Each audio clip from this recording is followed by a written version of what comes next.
You asked us to take a deep dive into David Horowitz's big agenda. This one's a doozy. Right. It really is. It's basically like Horowitz's playbook for, how he sees Trump's plan to, save America. Yeah, it's a roadmap for conservatives to fight back against, well, what he calls the progressive movement taking over. We're going to unpack his arguments, point out some of his surprising claims. And hopefully leave you with some things to chew on. Definitely. So right off the bat, Horowitz jumps into this whole idea of a divided America. Oh, yeah. He goes right for it. Starts with the 2016 election, the aftermath. He uses the media's reaction to Trump's win to show just how split everyone was. I mean, people forget, how shell-shocked a lot of folks were. Totally. So he's pulling these headlines, right, from, Huffington Post, Salon. And they're using words like mourning, terrifying, even white lash. Just intense. And Horowitz's point is, look, this is deep, man. This isn't going away. And then he digs into the Republican Party itself. He doesn't let them off the hook. Oh, no. He calls out those never-Trump Republicans right from the start. Yeah, the ones who were against him from day one. He uses Mitt Romney as a perfect example. Remember, Romney was all about getting Trump's endorsement back in 2012. Right. Totally different tune a few years later. Completely. Then 2016 rolls around, and Romney's calling him a phony, a fraud. It's a pretty stark turnaround. And Horowitz doesn't hold back. He's even got this quote from Rush Limbaugh in here. Oh, yeah. What's he saying? Basically, Limbaugh says the Republican Party just didn't have the guts to fight Obama's agenda. Which plays right into Horowitz's argument. He's saying Republicans have been too passive, too afraid to really push back. He says even when they had a majority in the House during Obama's second term, they didn't use their power effectively. He brings up Obamacare, how Obama made all those changes through executive orders. And the amnesty for illegal immigrants, that was another big one for him. He's basically saying, look, they had the tools, but they didn't use them. It seems like he's setting up this idea that Republicans need a new strategy, a more aggressive one, if they're going to, combat what he sees as this progressive takeover. He's definitely laying the groundwork for a fight. He thinks it's necessary, an existential fight to save America, at least as he sees it. So we've got this picture of a deeply divided America, Republicans kind of reeling, and now he introduces us to the real enemy, or at least who he sees as the enemy. The progressive movement, right. Exactly. But he's not just talking about individual Democrats here. No, he's talking about a whole way of thinking. He wants you to see this as a force, almost like, a religion or something. With its own kind of zealous belief system? Totally. They think they're on the right side of history, destined to, reshape society. He even calls them zealots at one point, which is kind of a loaded term. Definitely. And to really drive home how deep this divide goes, he brings up Hillary Clinton's basket of deplorables comment. Oh, yeah, that was a bold move using that example. It's he's saying there's no reasoning with these people. In his view, the left sees anyone who disagrees with them as just deplorable. Exactly. And that's where he brings in Saul Alinsky and his rules for radicals. Which, whoa, adds a whole other layer to this. He's basically saying the left is using tactics straight out of this playbook. Oh, absolutely. And he gets specific. Okay, break it down for us. What are these tactics? So tactic number one, concealing your true agenda. Alinsky argued that, if you're too upfront about your ultimate goals, you scare people off. So you start small. Kind of like easing people into it. Exactly. Oh. Incrementalism, baby steps, whatever you want to call it. And tactic number two, the ends justify the means. Meaning? Winning is everything. If it gets you closer to your goal, any tactic is fair game. He even pulls some direct quotes from Rules for Radicals to make his point. Oh, yeah, he wants to show he's got the receipts. Whether you agree with him or not, you got to admit, these tactics, they work. Oh, they're definitely effective. Think about it. How many times have you seen a policy presented as, this moderate thing? And then, bam, next thing you know, it's being used to justify something way more extreme. All the time. It makes you wonder, right? What was the real goal all along? And to illustrate this whole thing, Horowitz dives into Obamacare. The Affordable Care Act, ripe for debate. He claims it was designed to fail. A Trojan horse for socialized medicine. Intentionally flawed from the start, he says.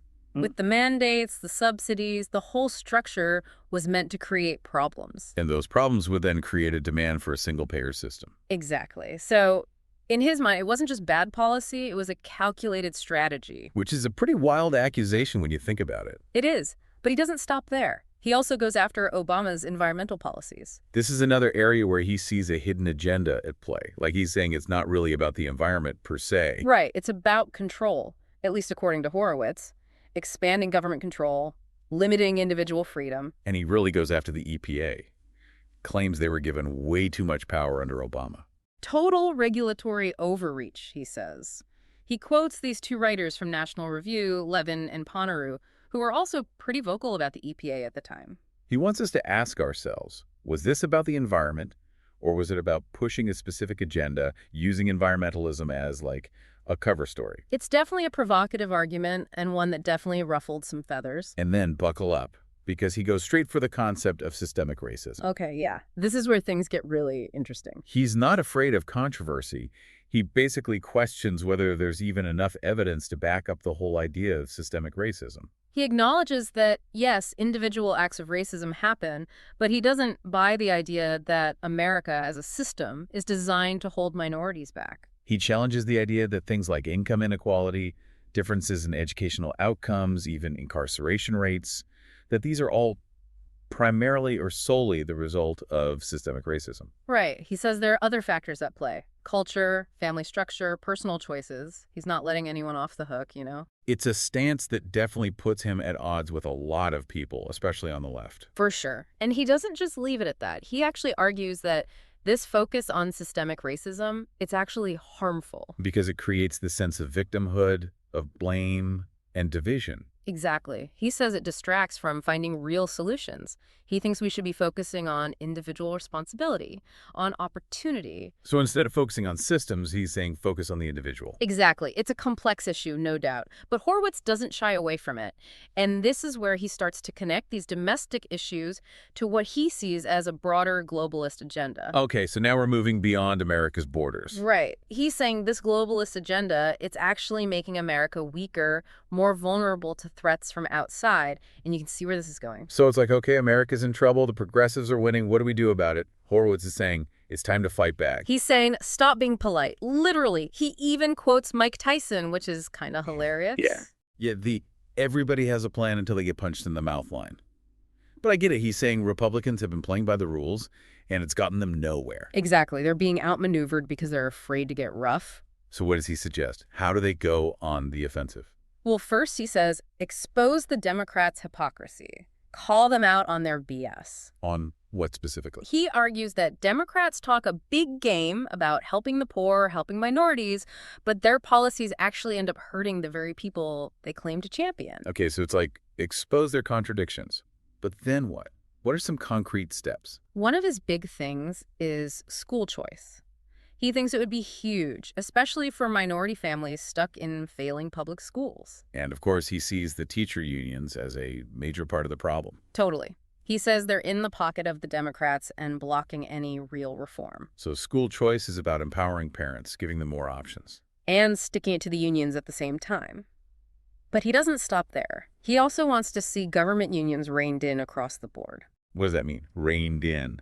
He uses those Wisconsin Capitol protests as an example. Remember how crazy those were? He's basically saying those unions have way too much power. They can practically dictate their own contracts because they have the politicians in their back pocket. Because of campaign contributions, things like that. Exactly. He argues it ends up costing taxpayers a fortune and prevents any real change from happening. So it's about fiscal responsibility, but also about breaking what he sees as this kind of corrupt relationship. 100%.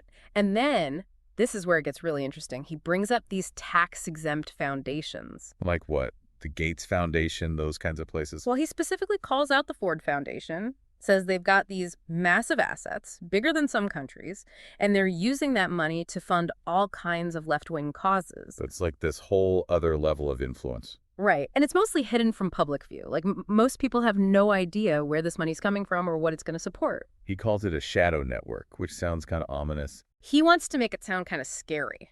But remember, this is just his perspective. Right, his take on things. So we've got the divided country, the progressive boogeyman, these shadowy foundations. Where does Trump fit into all this? He sees Trump as, like, a backlash against all of this. Like, people were so fed up, they were willing to vote for anyone who promised to shake things up. The whole drain the swamp message. Yeah, exactly. He taps right into that anger, that frustration. And Horowitz seems to buy into it, too. He's on board with the Trump train. Yeah, he sees Trump as this, like, unlikely hero who's going to come in and fight back against the globalists, the socialists, the whole lot of them. So what's the overall message here? What's the takeaway from the big agenda? It's a call to action, basically. He lays out a whole plan, right down to what Trump should do in his first 100 days. Executive orders to reverse Obama's policies on immigration, Guantanamo, even moving the U.S. Embassy to Jerusalem. He wants it all. He also talks a lot about appointing conservative judges. Huge priority. He sees that as key to undoing a lot of the damage he thinks has been done by liberal judges. And, of course, deregulation is a big one, especially for Obamacare and the EPA. Get the government out of the way. Let the free market work its magic. That's his philosophy in a nutshell. And he wants to see investigations. Lots of investigations. Oh, yeah. He's got a whole laundry list of things he wants investigated. The Clinton Foundation, the IRS targeting conservative groups, the whole 9 yards. It's a pretty radical agenda when you think about it. It is. But you got to hand it to him. He's not afraid to think big. He definitely paints a stark picture. It's No. us versus them, good versus evil almost. Totally. And he's very clear about which side he's on. Whether you agree with him or not, it's a fascinating look inside the mind of someone who really believes this stuff. It's like a glimpse into a whole different worldview. And he lays out his arguments really clearly. You can see where he's coming from, even if you don't agree with everything he says. Exactly. And that's what makes this kind of deep dive so interesting, right? It's not about agreeing with everything. It's about understanding a different perspective. Totally. And sometimes those different perspectives can challenge our own assumptions, make us think about things in a new way. 100%. And who knows, maybe even change our minds about a thing or two. Thanks for diving deep with us into the big agenda. It's a wild ride. Let us know what you think, what stood out to you, and what you'd like us to tackle next. We'll see you next time for another deep dive.